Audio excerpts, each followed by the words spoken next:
Hola hermanos, el día de hoy, 13 de enero del 2023, viernes de la primera semana del tiempo ordinario. Pero hoy tenemos memoria obligatoria. Hoy es la memoria de San Hilario de Poitiers, hombre, uno de los más grandes teólogos, doctor de la Iglesia, declarado así por el Papa Pío IX en 1851. Se trata, vamos, de uno de los grandes escritores latinos, de los padres latinos, porque escribió evidentemente en latín, aunque él sabía griego. Una circunstancia muy particular lo llevó a aprender el griego y lo hablaba perfectamente, lo entendía perfectamente. Bueno, pero hoy es viernes 13, padre.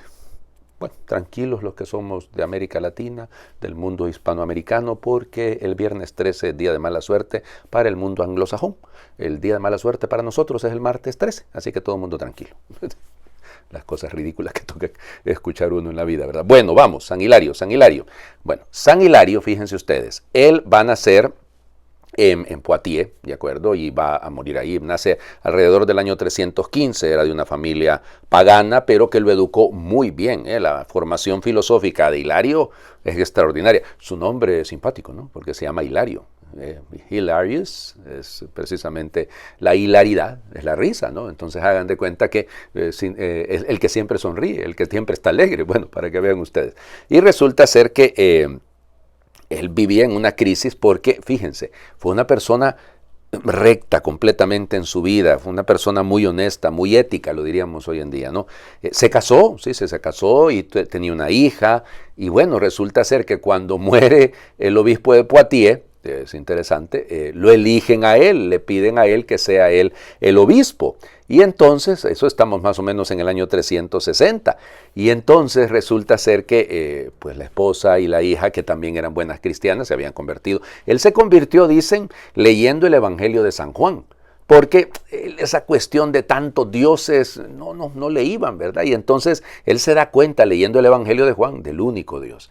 Pero realmente los comentarios más lindos los va a hacer sobre el Evangelio de Mateo. Dicen que era el Evangelio de Mateo el que él llevaba siempre con él, pero el que lo convirtió, el que le ayudó en el proceso de conversión, fue el Evangelio según San Juan. Bueno, vamos. Entonces ya les digo, pues llega a ser obispo y entonces resulta ser que es la época en la que, a pesar del concilio de Nicea del año 325, que él en ese momento evidentemente es un muchacho, resulta ser que un niño, el arrianismo ha agarrado mucha fuerza gracias al apoyo del emperador, porque Constanzo estaba a favor de los arrianos. Acuérdense la herejía arriana, ¿no? La herejía arriana, en pocas palabras, Arrio decía que él era alejandrino, pero realmente era de la escuela de Antioquía. Arrio decía que Jesús no era realmente Dios, que era la más importante de las criaturas, la primera de las criaturas, asociado a Dios de una manera extraordinaria, pero que no era Dios, sino que era solamente hombre. Entonces imagínense, eso niega la redención. Desde el momento en el que usted niega que Jesús es, como le diría, Dios, entonces si solo es un hombre, pues bueno, y fíjense que el arrianismo de alguna manera sigue estando, ¿no? Porque por pintarlo tan cercano al Señor a nosotros, muchas veces terminamos haciéndolo pasar solo por hombre, y no. Es verdadero Dios y verdadero hombre, ¿no? Y se nota, eso se nota en muchas de las maneras de predicar, sobre todo cuando se presentan estas teologías. Pienso, por ejemplo, en la teología de la liberación, ¿no? Que una rama, porque no toda, evidente, pues tendió mucho a esto, ¿no? A humanizar tanto a Cristo. El Cristo histórico es distinto al Cristo de la fe y aquellas cosas que se fueron tejiendo, ¿no? Entonces, en el fondo un poquitito de arrianismo. Pero bueno, sigamos. Entonces resulta ser que él, ¿no? Él es niceno, o sea, él es ortodoxo, él es católico, pues, para que me entiendan. Y entonces empieza a combatir, y claro, como tenía la filosofía muy clarita, el hombre empieza a combatir hasta el punto que lo van a expulsar de Galia, los obispos arrianos que había, porque lo sabía, ¿no? En Besse, en una especie de sínodo que se hizo, pues le pidieron al emperador, por favor, quítenos a este de enfrente, que este nos está arruinando el proyecto. Y entonces venga y lo mandaron para Frigia. Olvídense, eso queda lejos, allá más allá del Mar Muerto, ¿no? Más allá de Ucrania, en esa zona. Y allá, evidentemente, que nada, pero ahí había otro montón de arrianos. Y entonces, allá estaba el hombre, estuvo creo que 3, 4 años en el exilio, igual que San Atanasio, por eso a veces se le llama también el Atanasio latino, ¿no? Pues resulta ser que el hombre aprende, ahí aprendió el griego, ahí fue donde aprendió el griego y lo manejaba muy bien, y entonces empieza a convertir a los arrianos en aquel lado del mundo, al otro extremo, ¿no? Y entonces le dicen al emperador, por favor quítenos a este de aquí, y lo vuelven a regresar a Galia, porque estorbaba también. Entonces ya ven, él estorbó en Occidente por ser fiel a la doctrina católica, y fue pues evidentemente un estorbo en el mundo oriental por ser fiel a la doctrina católica. Entonces regresa, y ya les digo, sus tratados, sus escritos, hay un comentario de él muy bonito a los Salmos, pero el tratado fundamental de él es el de Trinitate, o sea, el tratado sobre la Santísima Trinidad. Un tratado que hay que leerlo en la vida, sobre todo los que estudian el tratado de Deo Uno et Trino, o sea, el tratado de Dios Uno y Trino. Ahí viene el asunto, ¿no? Miren, es precioso, realmente es un trabajo. Bueno, muere en el año 367, dicen unos, otros dicen el 368. Hay una discrepancia ahí un poquito particular. Pero muere un 14 de enero, y entonces por eso se le coloca. Ustedes dirán, pero padre, ¿pero por qué no muere en la noche entre el 13 y el 14? Entonces por eso se coloca el 13 de enero, porque así ha quedado en el rito. Bueno, tenemos que pedirle al Señor muchos santos doctores de la iglesia, no por título, sino porque efectivamente seamos capaces de defender la iglesia, de defender nuestra fe, y que no terminar echándole agua a la fe para que suene bonito y se acomode a los pensamientos del mundo en el que vivimos. Vamos a las lecturas del día de hoy. Siempre, ya saben, estamos leyendo en estos días la carta a los Hebreos. Entonces, hoy leemos el capítulo 4, versículos del 1 al 5, hasta ahí, y luego nos saltamos hasta el versículo 11. Hermanos, mientras está en pie la promesa de entrar en el descanso de Dios, tengamos cuidado, no sea que alguno se quede fuera, porque a nosotros también se nos ha anunciado este mensaje de salvación, lo mismo que a los israelitas en el desierto, pero a ellos no les sirvió de nada oírlo porque no lo recibieron con fe. En cambio, nosotros que hemos creído, ciertamente entraremos en aquel descanso al que se refería el Señor cuando dijo, por eso juré en mi cólera que no entrarían en mi descanso. Los trabajos de Dios terminaron con la creación del mundo, ya que al hablar del séptimo día, la Escritura dice que Dios descansó de todos sus trabajos el día séptimo. Y en el pasaje de que estamos hablando, afirma que no entrarían en su descanso. Apresurémonos pues a entrar en ese descanso, no sea que alguno caiga en la infidelidad, como le sucedió a los israelitas. Palabra de Dios. Te alabamos, Señor. Ok. Vamos por partes, ¿ok?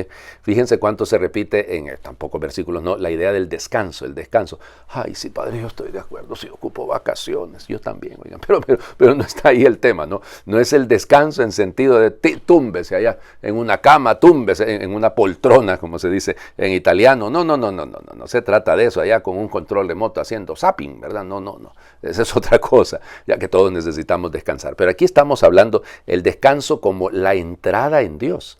El gozo de Dios, el estar con Dios.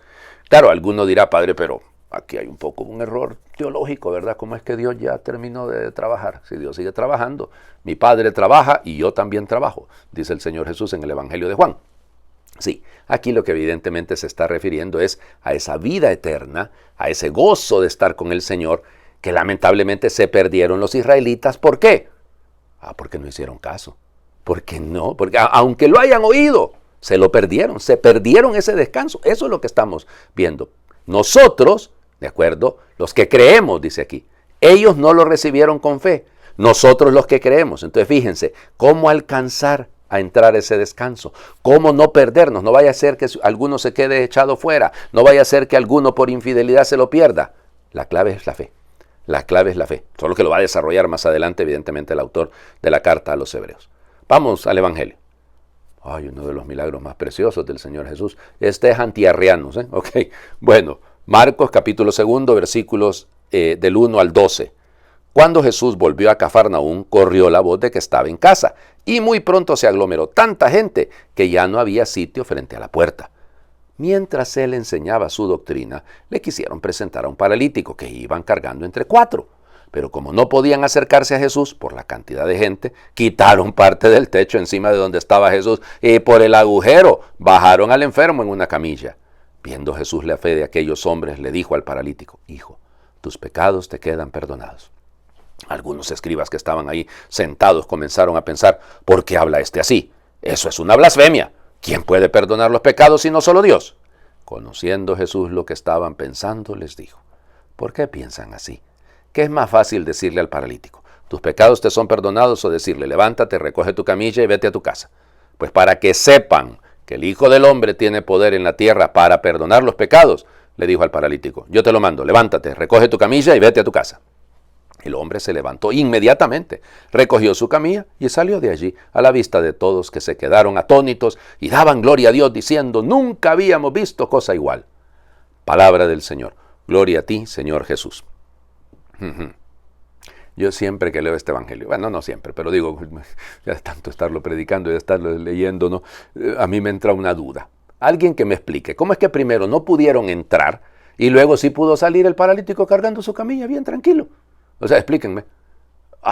Es que los que estaban agolpados a la puerta no lo querían dejar entrar. Ese es el detalle. ¿Cómo es que al final sí le abren paso para que el hombre pase? Sí quiere decir que así había espacio, que sí había posibilidad de hacerse a un ladito y dejar entrar a otro más. ¿Cuántas veces nos pasa en la vida de la iglesia, verdad? Que hay algunos que están en la puerta, no se meten, o sea, no entran, allá están como mirones, allá están, como diría, ojo al Cristo que es de plata, pero sin entrar, sin comprometerse. Pero no dejan a los demás entrar. Estorban, hombre, mucho ayuda el que poco estorba. Por ahí me dijo una vez un muchacho de la pastoral juvenil, padre, ¿usted se sabe cuál es el 11º mandamiento? Yo, ¿cuál es el 11º mandamiento?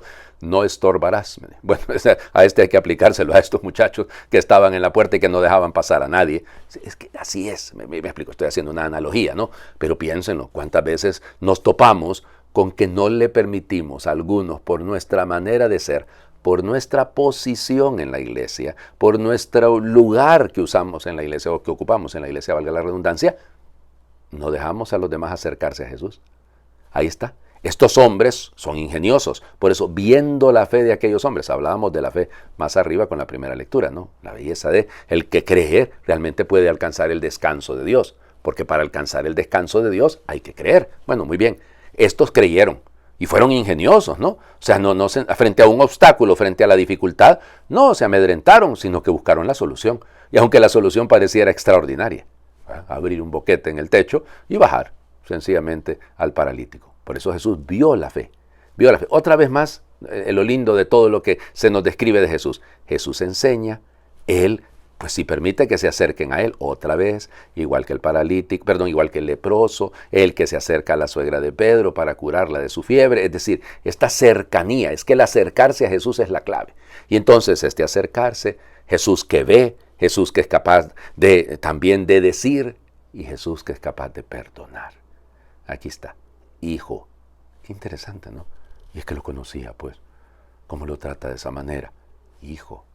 Yo conozco a algunos de mis hermanos sacerdotes, y me incluyo, en el que muchas veces cuando no nos acordamos del nombre del feligreso, de la feligresa, entonces decimos, hija, hijo, para de una sola vez envolverlos a todos, ¿verdad? Y no, pero el Señor Jesús, ¿cómo le dice hijo? Es un trato de cariño, ¿no? Hijo, tus pecados son perdonados, te quedan perdonados. Y fíjense, apenas estamos comenzando el capítulo 2 de Marcos, y ya empezó el conflicto. Ya empezó el conflicto. Y fíjense, es por el planteamiento que me lo van a permitir. Tienen razón los escribas que estaban allí. Claro, ¿y usted quién es para perdonar pecados? El único que puede perdonar pecados es Dios. ¿Qué está diciendo entonces Marcos? Que Jesús es Dios. Para que sepan, dice Jesús, que el Hijo del Hombre tiene poder en la tierra para perdonar pecados. Poder en la tierra. La encarnación a ese nivel, ¿no? El verbo encarnado, el Dios hecho hombre, que puede perdonar pecados. Ya les digo, esto es antiarriano, completamente antiarriano, porque claro, un arriano diría, no, Jesús es solamente hombre. Perdonar los pecados es propio de Dios, y eso es lo que hace Jesús. Van a decir ustedes, no, padre, pero que lo propio de Dios aquí fue la curación del paralítico. No, que es más difícil, dice Jesús, ¿ya? ¿Qué es? O que más bien lo hace al revés, ¿no? ¿Qué es más fácil? Decirle al paralítico, toma tu camilla y vete a tu casa, o tus pecados te quedan perdonados. Y lo más fácil es que agarre su camilla y se vaya.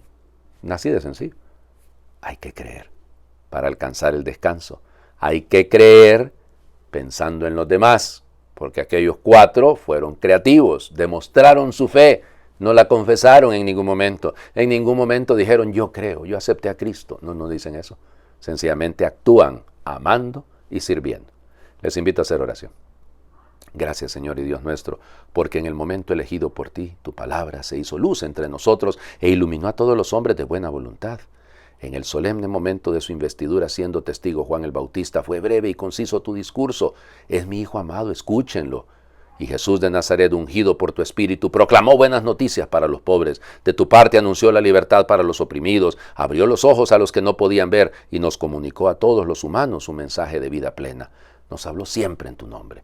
Sus palabras eran tus palabras, por eso sentimos que hablaba con autoridad, pero usó siempre palabras sencillas, claras, apoyadas con parábolas, para que todos les pudiéramos entender. Recordamos sus palabras en la cena de despedida y sus últimas 7 palabras en la cruz, cuando resumió en ellas toda su trayectoria de entrega y servicio, y nos alegramos al acoger sus palabras después de vencer al pecado y a la muerte, palabras que nos animan y nos envían a construir tu reino de justicia y paz. Gracias, Señor, por ofrecernos tu palabra. Amén. El Señor esté con ustedes y les bendiga a Dios por intercesión de San Hilario de Poitiers, el que es Padre, Hijo y Espíritu Santo, y su bendición descienda, les acompañe siempre. Feliz viernes para todos.